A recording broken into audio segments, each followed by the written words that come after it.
Hello, good evening, नमस्ते। मेरा नाम है एडवोकेट सीनू रत्नानी। पहले तो आप मेरे चैनल को लाइक कीजिए, शेयर कीजिए, सब्सक्राइब तो करना ही पड़ेगा। बहुत मेहनत करती हूँ, पढ़ाती हूँ स्टूडेंट्स को, प्रैक्टिस भी करती हूँ। 10 साल हो चुका है मुझे प्रैक्टिस करते करते। तो मैंने सोचा कि चलो यार, मेरे स्टूडेंट्स जो है आईपीसी, सीआरपीसी, एविडेंस तो मुझसे ही पढ़ने वाले हैं, ये तो मैं बहुत अच्छी तरह से जानती हूँ।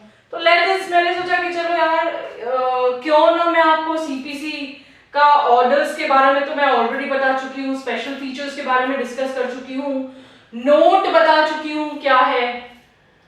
फिर मैंने आप लोगों को ये अपील डायग्राम भी बताया था कि आप लोगों को इस बारे में जानकारी होगी तो स्टडी करना बहुत ही आसान हो जाएगा और it is very easy to study this, और काफी हद तक हमें समझ में भी आता है ना। तो चलिए, मैंने रिव्यू के बारे में भी आपको बताया है, काइंड्स ऑफ जुरिसडिक्शन क्या होता है। तो मैंने सोचा कि kinds of jurisdiction, pecuniary, original, decree कितने प्रकार की होती है। ये बहुत सारे स्टूडेंट्स हैं ना, मेरे बोलते हैं मैम डिक्री होती कब है, कब ये डिक्री होती है और कब हमें ये सब पता चलेगा कि हमारे केस में जजमेंट हो गई, हमारे केस में डिक्री हो गई। तो इन शॉर्ट मैं आप लोगों को स्टार्ट करती हूँ उस तरीके से कि टाइप्स ऑफ डिक्री क्या होती है, कितने प्रकार की डिक्री होती है और हम लोगों को क्या क्या इस डिक्री में मालूमात होना चाहिए।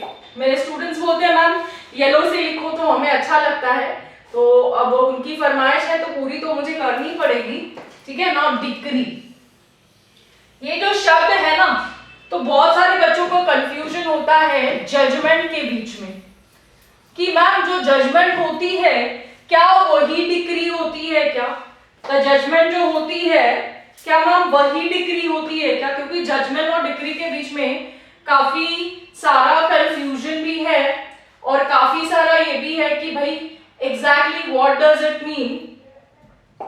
तो let me tell you all कि ये जो आप स्क्रीन पे देख रहे हो कि प्रिलिमिनरी डिक्री, फाइनल डिक्री है ना, पार्टली प्रिलिमिनरी, पार्टली फाइनल, तो ये क्या है एग्जैक्टली तो मैं आपको बता देती हूं। Let me clean first. Okay, hope this screen is visible to you all. आप देख पा रहे हैं स्क्रीन को। Partly preliminary decree and partly final decree, ये जो मैंने आपको यहां पे लिखा ना कि जजमेंट क्या होता है, आपको बता दूं कि कोर्ट आप लोगों को जजमेंट जब देता है तो that is equals to decree, और ये जो डिक्री होती है ना, ये जजमेंट को आप लोग चैलेंज करने जाते हैं। तो कहां जाते हैं चैलेंज करने के लिए, तो मतलब पहले तो मैं आपको बता दूं कि कौन से कोर्ट्स होते हैं। तो फर्स्ट कोर्ट इज सिविल जज जूनियर डिवीजन। क्या वो केसेस सुनता है क्या? यस मैम, ये तो जूनियर है, तो जूनियर को पावर है क्या सुनने के लिए, वो भी हम लोग जो बात कर रहे हैं सिविल केस के बारे में, तो क्यों नहीं यार। उसके बाद में मैं बता दूं कि सिविल जज senior division, yes okay. Then कौन से जज होते हैं आप मुझे बताओ, डीजे साहब सुनते हैं कि सेशन जज सुनते हैं? ये मेरे अगले वाले वीडियो में भी है कि कौन से साहब है, कौन से जज है जो ये सब मामला सुनते हैं हमारा। Then is the High Court and then is the Supreme Court. तो ये हायरार्की अगर मालूम हो गया, हायरार्की का मतलब होता है कि कौन क्या सुनने वाला है, ये सुनेंगे, ये सुनेंगे, ये सुनेंगे कि ये सुनेंगे, है ना। तो इसको लेकर जो डिक्री होती है, जैसे हम लोगों ने पहले इनके पास केस लगाया, ठीक है, यहां से समझ के ले लो, हम लोग इनके पास हम लोगों ने केस लगाया, तो जो केस है, जो केस आपने लगाया है, तो उसमें आपने क्या फाइल किया है? सूट फाइल किया है, ठीक है। सूट, उसको और क्या बोलते हैं? प्लेंट बोलते हैं। इसको सीपीसी में कहां पढ़ेंगे मैं दिखाती हूं आप लोगों को। उसके बाद में हम लोग इसको जो दावा होता है, जिसे हम केस कहते हैं, ठीक है, मराठी में कहते हैं दावा और हिंदी में कहते हैं वाद, ठीक है, और प्लेंट को कहते हैं वाद पत्र, ठीक है। ये सब चीजें अगर आपको समझ में आई ना कि जब ये वाले साहब और ये वाले साहब आपका केस सुनते हैं और आपको कोई डिसीजन देते हैं तो वही डिसीजन आपकी जजमेंट होती है और वही आपको डिग्री के फॉर्म में आती है। तो क्या चैलेंज होगा, जजमेंट चैलेंज होगी कि डिग्री चैलेंज होगी? बहुत सारा कंफ्यूजन है ना। ये जो मसाला है ना, ये जो टाइप्स ऑफ डिग्री आप यहां देख रहे हैं, ये चैलेंज कहां होगा? तो ये जो चैलेंज होगी ये डिग्री होगी, ना कि जजमेंट। आपको पता है ये लोग जो है ना, ये साहब, ये और हमारे ये साहब, ये क्या करते हैं ना, फॉलोइंगली हाई कोर्ट और फॉलोइंगली सुप्रीम कोर्ट, इनके जजमेंट्स को फॉलो करते हैं। तो जजमेंट चैलेंज होती है क्या? डिग्री चैलेंज होती है। यस, डिग्री चैलेंज होती है। डिग्री को लेकर ही आप कहां जाते हैं, मैं आपको दिखा दूं। डिग्री को लेकर आप यहां जाते हैं, just a second and everything on the clear. Degree को लेकर यहां जाते हो, कहां जाते हो? अपील में जाते हो। कहां चैलेंज करोगे? ये आप लोगों को मैं ऑलरेडी प्रीवियस वीडियो में बता चुकी हूं। चलिए हम लोग फर्दर बढ़ते हैं। होप मजा आ रहा है, अच्छा लग रहा है, कुछ नया सीखने को मिल रहा है, क्योंकि नया नहीं सीखेंगे तो फिर फायदा ही क्या है ना। तो मैंने जो लिखा था आप लोगों ने ऑलरेडी नोट डाउन तो कर ही लिया होगा, नहीं किया है तो आप वीडियो देख लीजिएगा, जरूर नोट डाउन फिर से कीजिएगा। चलिए, now types of degree, preliminary degree, final decree and partly preliminary and partly final. ये ना चीजें आप लोगों को हर टीचर एट द एंड बताता है। जो एंडिंग होती है, हम लोग पिक्चर क्यों देखते हैं, हम लोग मूवी क्यों देखते हैं? एंडिंग पार्ट देखने के लिए। तो मेरा एक ये है व्यू है कि जब एंड पता होगी ना तो कहीं ना कहीं हम लोगों को पढ़ने में इंटरेस्ट आएगा, वरना it is becoming difficult for them ना। अब ये डिग्रीज जो है इसे मैं आप लोगों को बाद में एक्सप्लेन करूंगी, क्योंकि मेरे पास इतने सारे क्वेश्चंस हैं इसमें जो आपको समझ में नहीं आएंगे, क्योंकि जब तक हम लोग वहां नहीं जाएंगे ना। ऑर्डर नंबर 2, यहां से मैं 10 ऑर्डर्स आप लोगों के 30 मिनट्स में कंप्लीट कर रही हूं। तो फोकस फोकस, ठीक है, फोकस करोगे तो मजा आएगा ना। ऑर्डर नंबर 2 जो आप लोगों को फ्रेम ऑफ सूट के बारे में बताता है। मैंने आप लोगों को सूट के बारे में बताया, जिसे हम कहते हैं केस, जिसे हम कहते हैं प्लेंट, जैसे मैंने कहा वाद पत्र, ठीक है, ठीक है, जैसे मैंने आपको कहा दावा, मराठी में, हिंदी में, दोनों में, तीनों में बता दिया, ठीक है। तो on the ground of decision on the subject dispute, अब ये जो फ्रेम ऑफ सूट है कि किस डिस्प्यूट को लेकर आए हो, जैसे कि फर्दर लिटिगेशन नहीं होनी चाहिए। ये सबसे बड़ा गैम्बलर है, सबसे बड़ा गैम्बलर है, जिसे कहते हैं लिटिगेशन। ये लिटिगेशन का मतलब होता है वाद, दुश्मन, दुश्मन, है ना। जैसे मैंने एक वीडियो बनाया था जिसमें मैंने कहा था कि जजमेंट फेल डायरेक्ट एवढा जेल, तो ये वही है, ये लिटिगेशन है। अगर तुम्हारी जजमेंट फेल तो एवढा जेल तो नहीं जाओगे, लेकिन कहां जाओगे? अपील में जाओगे, ठीक है। चल no, the object of this rule is to give a maximum interest. अभी देखो ये जो मैक्सिम्स है इसको पढ़ना है आप लोगों को, डेली एक मैक्सिमम रीड आउट करनी पड़ती है, करते ही नहीं होंगी, ठीक है। उसके बाद में आप देखेंगे कि रेस जुडिकेटा, ये बाद में बताती हूँ कि रेस जुडिकेटा भाई होता क्या है। Suit to include the whole claim, crux बता देती हूँ कि होल क्लेम के बारे में क्या है। पूरा सूट एक ही बार लेके आना, बार बार नहीं लेके आना। आपने कहा कि सर मेरे 1 लाख रुपए जो है वो प्लेंटिफ से लेने हैं, ये क्या बात होगी? अब ये प्लेंटिफ कौन है? एक होता है प्लेंटिफ, दूसरा होता है डिफेंडेंट।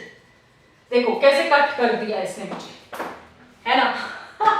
तो ये जो चीजें है ना प्लेंटिफ और डिफेंडेंट की, थोड़ी और ब्रीफर पॉइंट ऑफ व्यू से बता देती हूँ, क्योंकि ऐसा ना हो कि जो हमें चाहिए वो हो ही ना। ये जो प्लेंटिफ और डिफेंडेंट होता है ना, ये दोनों दुश्मन होते हैं, ठीक है। ये लोग एक दूसरे से रिवेंज लेने की बात करते हैं, क्योंकि जब आपकी चीज बाहर नहीं बनती है तभी तो आप कोर्ट में आते क्यों, है ना। तो ये every suit to include whole claim. अब प्लेंटिफ होता है कि मुझे डिफेंडेंट से लेने हैं 1 लाख रुपए लेने हैं। फिर डिफेंडेंट को क्या करना है, अगर उसने कोई पार्ट रिलिंग्विश कर दिया, कोई पार्ट ओमिट कर दिया, कुछ पार्ट छोड़ दिया, कुछ पार्ट रहने दिया, तो ये बात यहीं पे खत्म हो जाएगी। आपको कोर्ट कहेगा एक ही बार आए हो ना, एक ही बार लेके और जाओ। ये कोई ट्रेन नहीं है, ये कोई बस स्टॉप नहीं है कि घड़ी घड़ी आओगे, टिकट लोगे और जाओगे। नो, ये आपको एक ही बार एंट्री देती है। तो suit to include the whole claim, आपको कोई भी पार्ट, अब इस डिफेंडेंट बोलता है मैंने जो इसको 50,000 रुपए दिए हैं, 50,000 रुपए का क्या होगा, इसे मिलेगा सेट ऑफ। आगे दिखाऊंगी क्या है। आई होप मजा आ रहा है, समझ में आ रहा है। तो आपने देखा suit to include the whole claim, relinquish और ओमिशन अगर आपने कह दिया, कुछ पार्ट को छोड़ दिया, कुछ पार्ट को रहने दिया, बाद में कोर्ट में आना मत। कोर्ट बोलेगा मैं फ्री नहीं हूं ना। इसकी एक्सप्लेनेशन और इलस्ट्रेशन यही बोलती है कि ऑर्डर 2 इज बेस्ड अपॉन, अब हमने जो देखा ना यहाँ पे ऑर्डर 2 रूल 2 देखा, मैं आप लोगों को एक छोटा सा उदाहरण देती हूँ, वेरी वेरी इंपॉर्टेंट है, यहां से आपका कॉन्सेप्ट क्लियर हो जाएगा। आपने एक केस किया है, ठीक है, जिसमें आपने दिखाया कि मुझे 1 लाख रुपया डिफेंडेंट से लेना है, जैसे हम प्रतिवादी कहते हैं, है ना, जिसे हम प्रतिवादी कहते हैं, और जो प्लेंटिफ है जिसे हम वादी कहते हैं, डार्लिंग वादी। ओके, तो ये जो वादी है ये बोल रहा है कि 1 लाख रुपया मुझे डिफेंडेंट से लेना है। डिफेंडेंट बोलता है भाई मैंने तो इसे 50,000 रुपए ऑलरेडी दे रखे हैं, ठीक है। अब आपने ये क्लेम किया था पहले। अब दूसरी चीज में ऑर्डर 2 हिट बाय रूल 2, ये याद रखना, order 2 hit by rule 2। Hit by का मतलब वो नहीं है, ठीक है। Order 2 hit by rule 2। अब हिट बाय रूल 2 का मतलब है कि सेम कॉज ऑफ एक्शन, एक बार आपने मांगा ना, उसी केस को लेकर, सेम कॉज ऑफ एक्शन को लेकर फिर से मत आना। यानी कि एक केस एक ही बार हो सकता है एक चीज के लिए, फिर से वो चीज हमारे पास लाना मत, ठीक है। कोर्ट के स्ट्रिक्ट इंस्ट्रक्शंस है आपको ना। Rule 3 jointer of cause of action. अब हमने जब ऑर्डर 1 पढ़ा था ना, तो उसमें रूल 1 एंड 3 पढ़ा था कि अगर आप कहीं ना कहीं, ये जो लाइन है ना, सेम एज अदरवाइज प्रोवाइडेड, इस लाइन का मतलब मुझे कमेंट बॉक्स में बताइएगा। जहां पर सर्विल कॉज ऑफ एक्शन होती है, मुझे 1 लाख भी चाहिए, मुझे डैमेजेस भी चाहिए, इसने मेरे साथ ये किया है, इसने मेरे, तो सर्विल कॉज ऑफ एक्शन।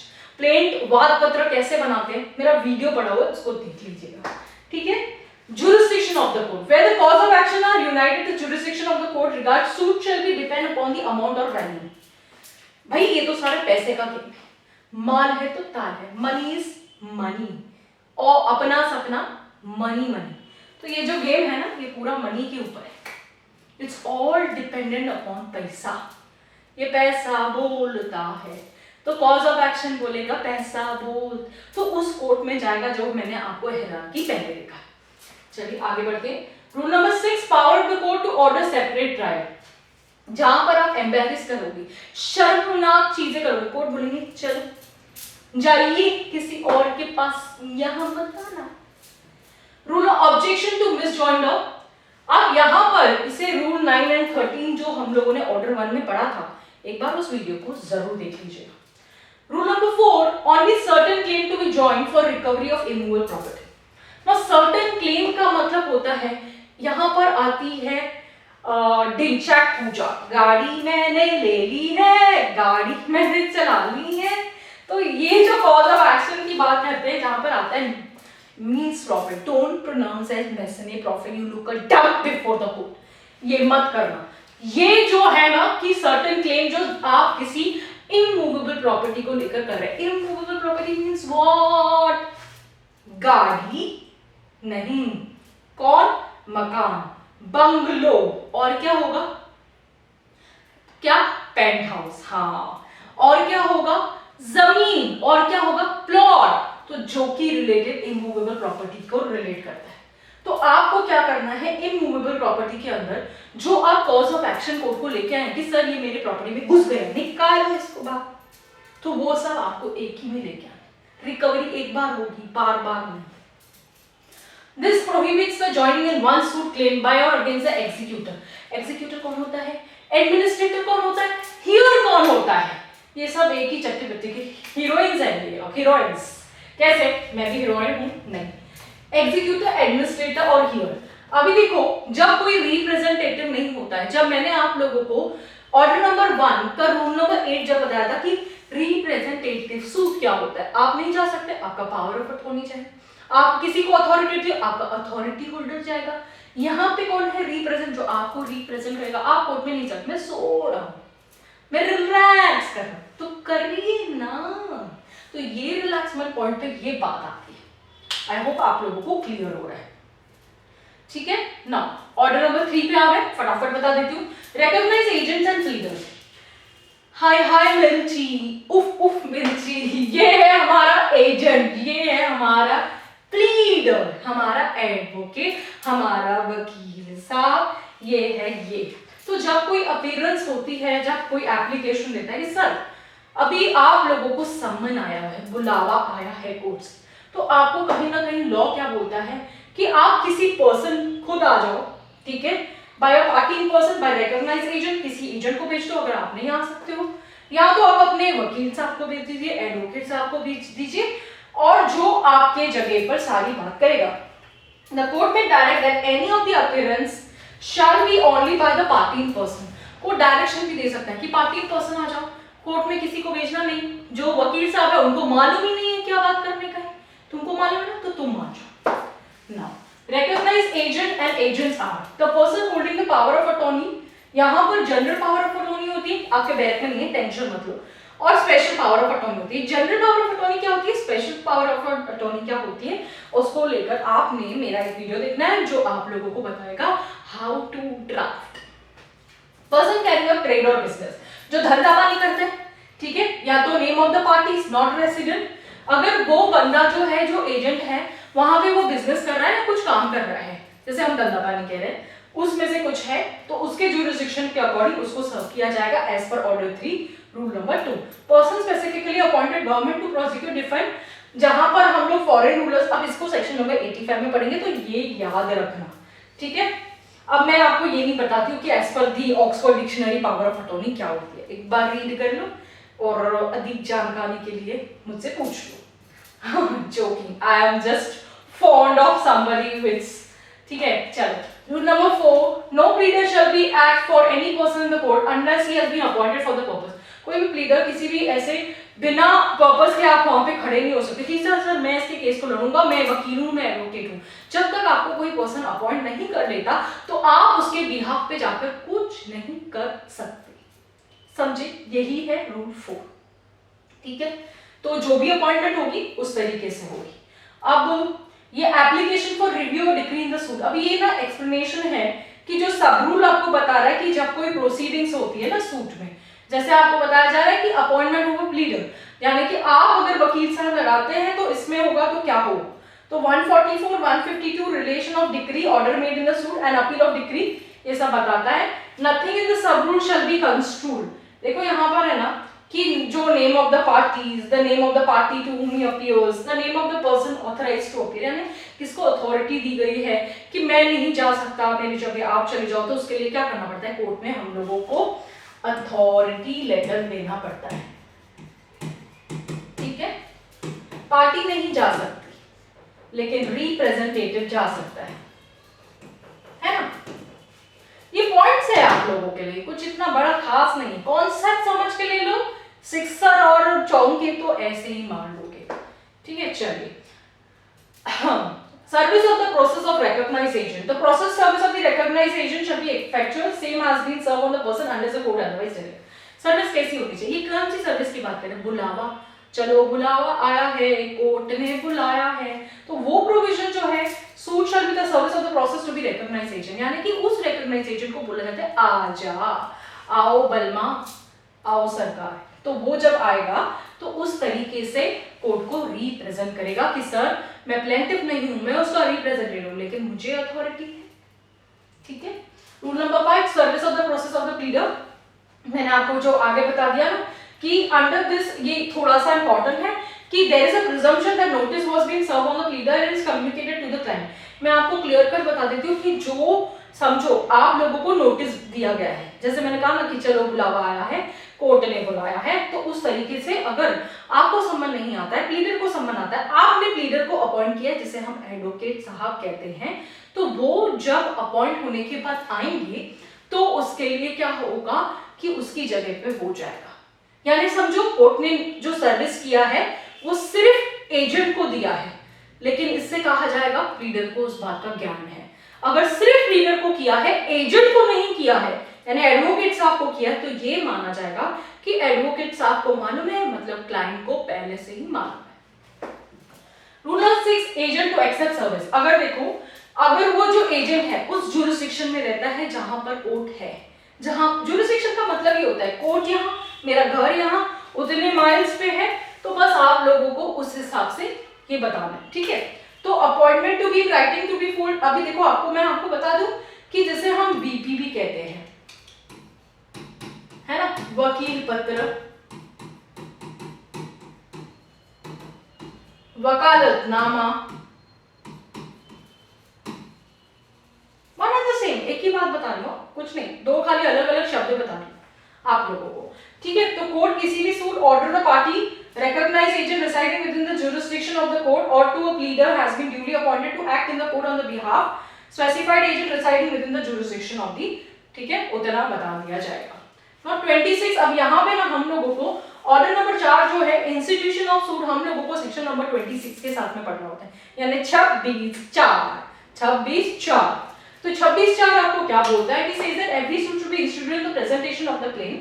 जो भी आप सूट इंस्टीट्यूट करते हो, केस लगाते हो, आपको कोर्ट में प्रेजेंट करना पड़ता है। पहले कोर्ट में, सीधा कोर्ट में जाता है क्या? नहीं, पहले कहाँ जाता है? एक ऑफिस में जाता है, ऑफिस से नंबर गिरता है, नंबर गिरने के बाद कोर्ट के चले जाता है, ठीक है। This is only that. ना अब रूल 1 आपको क्या बोलता है कि every suit shall be instituted suit to be commenced by the plaint. अगर आप जो बोलते हो ना कि हम कोर्ट को ओरली बोलेंगे, सर मेरा ये कंप्लेन है, जो सीआरपीसी में आप करते थे, है ना, हम ओरल कंप्लेन भी दे सकते हैं, माय फॉल्ट। उसके बाद में हमको क्या देनी पड़ेगी? प्लेंट, सॉरी मजाक करी। प्लेंट जो होगा हमारा वाद पत्र अगर सिस्टमैटिक नहीं है तो उसके पॉइंट्स रिजेक्ट भी होते हैं, क्यों होंगे वो आगे बताऊंगी। तो इसको कॉम्प्लाई करने के लिए आप लोगों को जो सूट इंस्टीट्यूट कर रहे हो उसकी रिक्वायरमेंट को पूरा करना पड़ेगा। सिर्फ प्लेंट ही नहीं होता, उसके साथ में क्या होता है?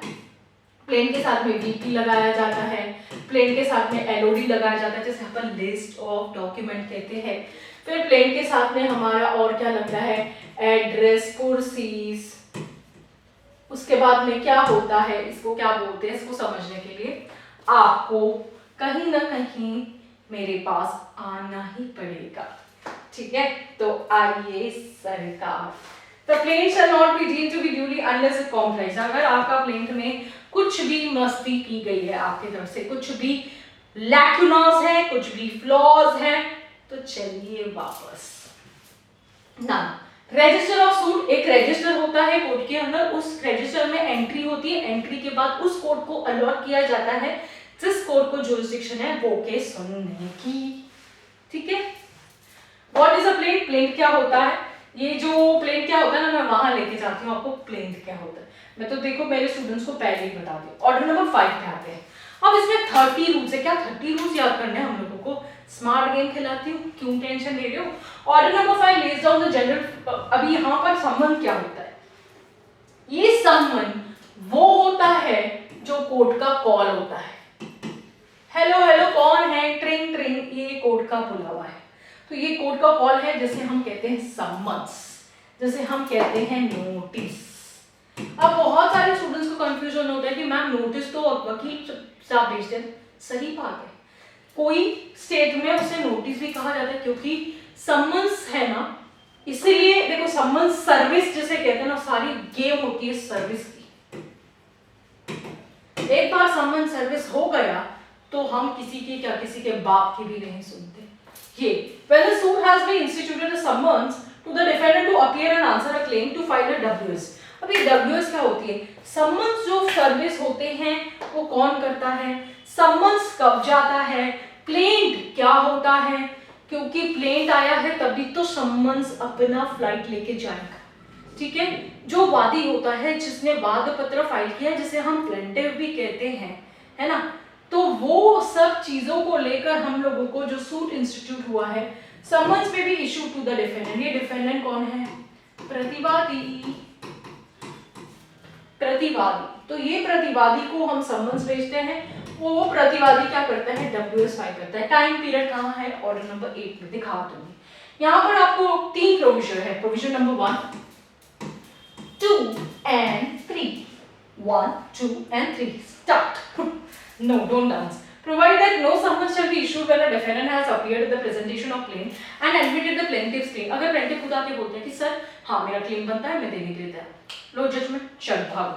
Whether defendant fails to file, जब डिफेंडेंट ने WS अपना फाइल नहीं किया है तो कोर्ट बोलेगी चल बाबा हम तेरे को एक्स पार्टी ऑर्डर देते। ठीक है, यहाँ पर एक्स पार्टी। आप लोग मुझे बताओ कि सीपीसी में कौन सा सेक्शन है जो एक्स पार्टी की बताता है? आप में से किसी को पता है? नहीं पता है तो मैं तो जरूर बताऊंगी। The defendant failed to file the WS within the set period, जिसे हम 30 डेज का पीरियड कहते हैं। 30 90 डेज, तो 30 + 60 होता है, जैसे हम 90 डेज का कैलकुलेशन, 90 दिन का टाइम होता है डिफेंडेंट को अपना जवाब फाइल करना होता है कोर्ट के सामने। क्योंकि प्लेंटिफ ने क्या किया? समन भेजा है। समन भेजा है तो उसको बोला है, कोर्ट ने बुलाया है आजा, और जो अगर वो नहीं आता है तो एक्स पार्टी ऑर्डर होता है। अगर एक्स पार्टी ऑर्डर कौन से सेक्शन में दिया ये आप मुझे बताएंगे। तो ये अगर फेल होता है विदिन 30 डेज तो जो भी है इसको कहीं ना कहीं 120 डेज का जो एक बेनिफिट मिलता है। ये तो एक्चुअली स्टेट अमेंडमेंट्स है ऑन रिकॉर्ड अगर मैं बताऊं तो। ठीक है, चलो। A defendant to whom the summons has been issued in person भी आ सकता है, प्लीडर को लेके आ सकता है, या pleader accompanied by some person, यानी प्लीडर के साथ में वो खुद भी आ सकता है कि भाई ये बात है, ऐसी बात है। Every summon shall be signed by the जज, और सील भी होना चाहिए। अगर समन की जगह पे जो साइन है वो कोर्ट ने किसी को अपॉइंट किया है तो भी आप ऑब्जेक्शन नहीं ले सकते। ठीक है, लेकिन कोर्ट का सील कंपलसरी होगा। ठीक है, ठीक है। हम इसे कोर्ट अपॉइंटमेंट, जिसे हम नाजर भी कहते हैं, NAZAR।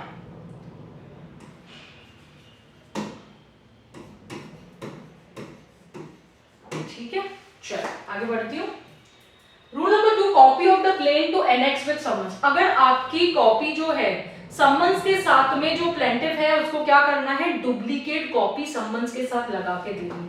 अगर डुप्लीकेट कॉपी नहीं लगा के देते हैं तो इसका फायदा लिया जाता है। वो कौन लेगा? Defendant.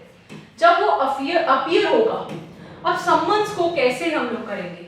From the date of appearance और from the date of summons. ये ना लॉ पॉइंट है कि हम कैलकुलेट कब करेंगे? हमारे 90 दिन, 90 डेज। कब तक कैलकुलेट करेंगे? कैसे कैलकुलेट करेंगे? तो ये 90 डेज का जो लॉजिक है ना कि डिफेंडेंट को अपना WS फाइल करना है within 90 days from the date of service of summons.